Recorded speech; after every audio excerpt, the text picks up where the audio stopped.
Oke, halo, assalamualaikum warahmatullahi wabarakatuh. Gimana kabarnya kawan-kawan channel Asnan Wae, berjuang skripsi ya, berjuang gelar. Semoga sehat walafiat, tetap semangat ya, happy dan bahagia terus kuncinya itu ya, pepet terus. Balik lagi ke channel Asnan Wae di rubrik KTP Ku, kupas tuntas penelitian kualitatif dan kuantitatif. Kali ini kita akan sedikit kulik lagi ya tentang seminar proposal. Sebenarnya seminar proposal tuh nggak serem-serem amat, jadi lebih banyak masukan aja coy. Jadi keep calm ya guys, yang mau seminar proposal check it out ya, jangan lupa nggak usah subscribe kalau tega ya. Yang pertama adalah biasanya di seminar proposal itu guys ya, kawan-kawan yang mau seminar proposal itu biasanya dosen sekedar tadi saya bilang di awal ya, memberi masukan saja, bukan lebih ke klarifikasi biar nanti penelitiannya itu terarah. Jadi yang pertama biasanya dianukan apa yang namanya diklarifikasi dosen itu adalah tentang baca pedoman penulisan skripsi belum. Nah, harusnya ini tanda tanya ya. Ya, jadi baca pedoman penulisan itu apa gunanya sih? Ya, bikin selamat ya. Selamat kan selamat tak sesat ya. Jadi nanti misalnya kan ini baru proposal ya guys. Jadi masih sangat apa namanya? Belum bahan jadi begitu ya. Jadi mungkin belum terlalu banyak dosen pembimbing itu obok-obok ya tentang tulisan. Jadi pasti yang ditanya nanti sudah baca pedoman penulisan belum? Karena mungkin nanti ada salah ketik begitu ya, daftar isinya nggak sesuai, cover dulu ya, dari cover ukuran logo, logo apa namanya kampus kawan-kawan itu sesuai belum dan seterusnya ya. Jangan apa namanya daftar isi dan seterusnya itu diperhatikan footnote, kalau ada yang pakai footnote ya, menulis referensi itu biasanya itu akan dikulik ya pada saat kita proposal.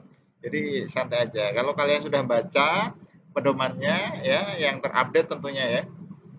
Jangan yang ini kalian abad 21 2021 kalian bacanya yang versi 2000-an ya. Jadi sudah ada pembaruan ya, edisi revisi. Ya, baca yang dikasih oleh pihak kampus, pihak fakultas mungkin dan jurusan itu yang paling update begitu ya. Jadi selamat mau penelitian yang kalian pakai itu penelitian lapangan, penelitian kualitatif, kuantitatif seperti apa, PTK mungkin ya, pengembangan mungkin itu ada di semua di pedoman ya. Jadi kalau kalian baca pedoman pasti akan bisa ya. Jangan sebaliknya kalau ditanya sudah baca pedoman atau belum, dijawabnya sudah tapi ternyata isinya di dalamnya itu belum update ya kawan-kawan, harusnya penulisan daftar isinya seperti ini gitu ya, tapi ternyata itu masih lawas, lama sekali karena apa, bacanya bukan pedoman tapi skripsi cutting alias kakak tingkat ya, cutting ya. Nah itu bisa sesat nggak bisa, sebenarnya bukan terus satu, mungkin dulu pas zamannya si cutting itu masih pakai pedoman penulisan skripsi atau tugas akhirnya itu memang seperti itu gitu ya. Nah, nah, jadi ya maklum, maaf ya iklan ya. Apa namanya itu, eh, polusi polusi udara ya, salah, polusi suara. Jadi bisa sesat nggak bisa kalau memang itu ternyata beda pedomannya begitu ya kawan-kawan ya. Terus masih ada yang itu pedomannya sama kok gitu. Tapi bisa aja kan setelah sidang si cutting itu lupa memperbaiki begitu ya, apa namanya, memperbaiki atau merevisi begitu, tahu-tahu dijilid karena sudah saking senengnya tuh loh si cutting. Tapi ini kita kita friendly ya cutting ya, bukan sepenuhnya salah cutting ya, karena harusnya dari pihak Indonesia juga mengecek sampai sebelum dijilid begitu ya, cuma Indonesia juga punya keterbatasan. Intinya ya guys ya, baca pedoman penulisan. Oke, yang pertama itu. Yang kedua, jeng jeng jeng, ubek-ubek latar belakang masalah, maksudnya gimana gitu ya.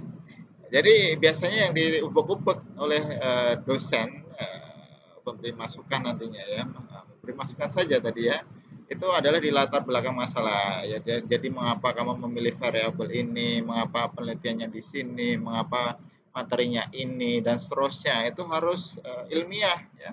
Datanya harus real berdasarkan wawancara, digali lebih dalam melalui observasi, kemudian ada prasurvei misalnya dijawab oleh seperti itu. Jadi itu enak dituangkan. Jadi bisa cerita di latar belakang nanti ya bahwa memang misalnya kalau di dunia pendidikan masalahnya tentang hasil belajarnya rendah, rendahnya itu berapa, KKM-nya berapa di situ, apakah memang di materi itu dia selalu mereka selalu kesulitan, selalu rendah, berarti ada why ya. Nah, apa yang salah begitu, what's wrong. Itu kan kayak gitu. Jadi di latar belakang itu nggak usah terlalu luas, nggak usah terlalu apa teoritis begitu ya, tetapi kemukakan data-data atau masalah-masalah yang memang ada di lapangan gitu ya. Apakah kalau misal konteksnya ini misalnya mau menerapkan strategi, model, lihat pengaruh misalnya, nah itu bagaimana? Apakah di sana tuh sudah pernah apa namanya menerapkan si guru itu gitu? Kalau belum, ceritakan di situ jadi cerita kan kayak gitu. Makanya disinilah pentingnya menjalin komunikasi atau apa namanya sharing ya, sharing section dengan pihak yang mau diteliti begitu. Kalau di sini pendidikan ya dengan guru atau responden begitu ya. Oke, diubah-ubah di situ biasanya rumusan masalah bagaimana dan seterusnya sudah ada di video sebelumnya. Nomor 3, bab 3-nya, bab 2 aman lah ya, itu tentang kajian pustaka ya sesuai judul. Bab 3-nya bisa tolong to the point coy. Maksudnya to the point gimana? Satu biasanya si dosen itu memberikan masukan, tolong ya guys itu atau tolong yang seminar ini nanti baca lagi buku-buku tentang metode penelitian. Apakah pendekatan yang dipakai itu kualitatif, kuantitatif dan seterusnya itu sudah pas atau belum? Jangan-jangan ini bukan kualitatif, tapi jangan-jangan ini kuantitatif atau jangan-jangan ini gabungan kualitatif kuantitatif. Ya, biar nggak salah langkah dari awal kan begitu. Biasanya disuruh membaca lagi, banyakin baca Iqra ya. Nah, terus mau pilih pakai subjek objek atau populasi sampel. Nah, ini jelas ya, subjek objek itu dipakai untuk kualitatif, populasi sampel itu kuantitatif. Biasanya jawabnya seperti itu. Kemudian teknik pengumpulan datanya langsung. Nah, maksudnya gini, coy. Ya misalnya kalian ya, kawan-kawan mau teknik pengumpulan datanya itu pakai wawancara misalnya. Jangan nggak usah diuraikan lagi, wawancara adalah metode atau teknik pengumpulan data yang dimana ada yang bertanya, ada yang menjawab begitu ya, dimana ada sejumlah pertanyaan. Nah di situ yang harus dikejar, yang harus diuraikan di bab 3 nantinya adalah pedoman wawancaranya itu seperti apa, membuatnya seperti apa, divalidasi oleh siapa, kan kayak gitu tuh. Ada berapa kisi-kisi misalnya wawancara. Kalau tes misalnya, tes itu gunanya untuk mengukur apa, bentuk tesnya uraian atau pilihan ganda, ada berapa soal, penilaiannya bagaimana, itu saja, nggak usah. Tes adalah apa namanya alat evaluasi ya itu nggak usah ya, langsung to the point gitu maksudnya tuh. Jadi nanti senang itu teknik analisis datanya juga harus tepat. Kalau kualitatif pakai Mills dan Huberman misalnya, tahap pertama ngapain, kedua ngapain, itu ceritakan aja, nggak usah diceritakan reduksi adalah begitu ya. Itu agak biasanya dosen akan memberi masukan seperti itu. Oke, 3 itu saja tambahannya. Jadi jangan takut karena nggak serem-serem amat. Seminar proposal itu lebih banyak kepada bagaimana dosen memberikan masukan terkait penelitian yang akan kalian lakukan begitu ya. One step closer guys, satu langkah lagi menuju penelitian. Kita bisa sharing di sini, tetap bahagia kuncinya ya. Pepet terus sampai kalian lulus. Semoga bermanfaat, jaga kesehatan dan bahagia selalu. Assalamualaikum warahmatullahi wabarakatuh. Ciao.